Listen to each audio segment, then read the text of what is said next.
This is my second weekend with you, and I think I've got two questions, but first I'm going to ask the first question because the answer might be good for the second question also. Something I don't get quite good, because when I listen to your tapes or listen to YouTube or hearing you say, it looks for me that what you're saying is based on assumption, and there's what my question is about. It is for me as if your assumption is it has to be continuous. There has to be continuity. Because I could say, why should it be continuous? Why can't it be the experience after another and disappearing and appearing? Why should there be? Okay. It's not a question of whether it should or shouldn't be. It's just a question of what is our experience. Now, is your experience continuous or not? I think, yes, it is continuous. No, not I think. Is your experience continuous or not?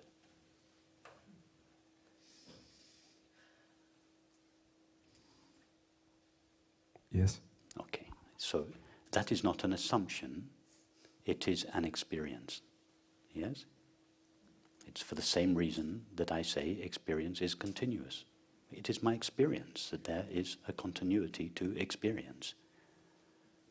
I am not experiencing now a series of fragmented objects, one after the other. Experience is one smooth, unbroken flow. What is this smooth, continuous, unbroken flow made of? If it's our experience, it must be real. Experience is the test of reality. Something about experience is unbroken, ever present. Well, when I look at my thoughts, I don't find continuity there. The thought, what a beautiful day it is in Amsterdam. It has already vanished. The next thought, I wonder if it will rain this evening, is a new thought. It started and it stopped. There is no continuity of thinking. Likewise, my feelings or sensations, the feelings of loneliness or hunger or tiredness, none of them last. They start and they stop. The experience of my body, sensations, sitting on this chair, my hands folded together. The sensation appears and then it vanishes. My perception of the world, it starts, it stops. It starts again, it stops. So there is no continuity of objective experience. But there is a continuity to experience. Therefore, there must be an element of experience that remains present, that doesn't start and stop. When I say there must be, I mean there is. It is my experience. It is my undeniable experience that there is a continuity, or more accurately, there is something ever present in experience. Now, if it's not a thought, a feeling, a sensation, or a perception, what is it? And don't say I don't know, because you are experiencing, but you have already said, there is a continuity to my experience. You say that from experience. It's not an assumption. It is your experience. What is that? I. Okay, tell us more about, you're right, it's what we call I. When you were a 5-year-old boy, did you not call yourself I? And 10, 15, 20 years old, you've always been calling yourself I. In other words, I refers to that which remains present throughout all experience. We say, I am awake. I had a dream last night. I slept deeply. So I remains present throughout the 3 states of waking, dreaming, and sleeping. Now, what is it that qualifies for I?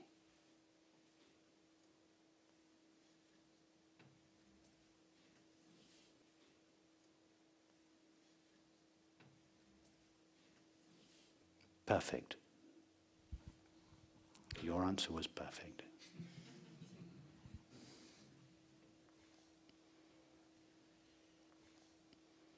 Whatever it is cannot be named. It cannot be known by the mind as an object, and yet it is experienced. It is experiencing itself.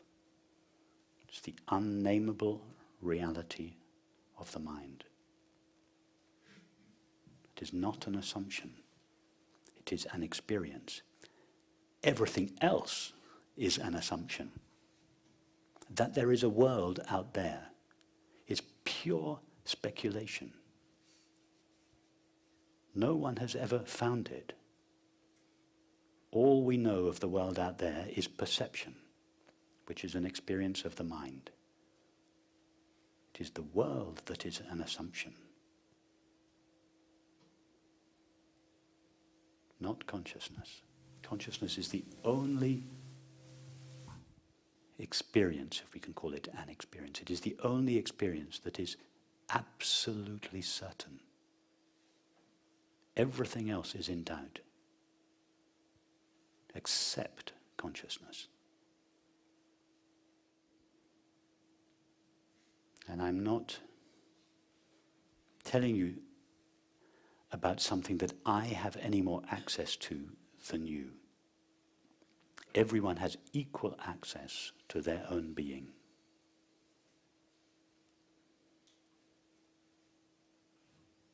In other words, consciousness always has access to itself.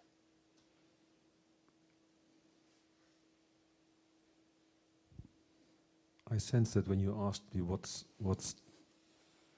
I didn't even know your question anymore, but this moment when you said it can't be named, the feeling was quite good.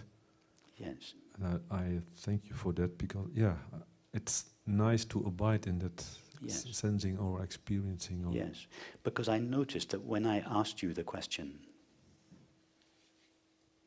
I don't remember exactly what it was, what is it that I refers to, or what is it that remains ever present in your experience, you went silent for a long time. You were experiencing it, but you were struggling to give it a name, and rightly so. I give it a provisional name. I call it consciousness or awareness, but only because we want to talk about it here. But actually, your answer was more accurate. There was just this long silence, and I could see there you were touching that, you were abiding, and you were knowing that. You were knowing yourself. And then I interrupted you just as you were about to say something, because I wanted to draw attention to the fact that your silence was actually the real answer. And that is always available to you. Always available, equally available to all of us. You just ask, I asked you a question, what remains ever present in your experience? But you could ask yourself a question, with what is my experience known?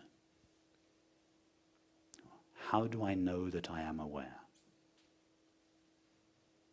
What is the essential nature of my mind? All these questions are really the same question. Who am I? They direct the mind away from objective experience towards its essential nature. And thereafter there just remains to abide in and as that. So self-investigation gradually turns into self-abidance.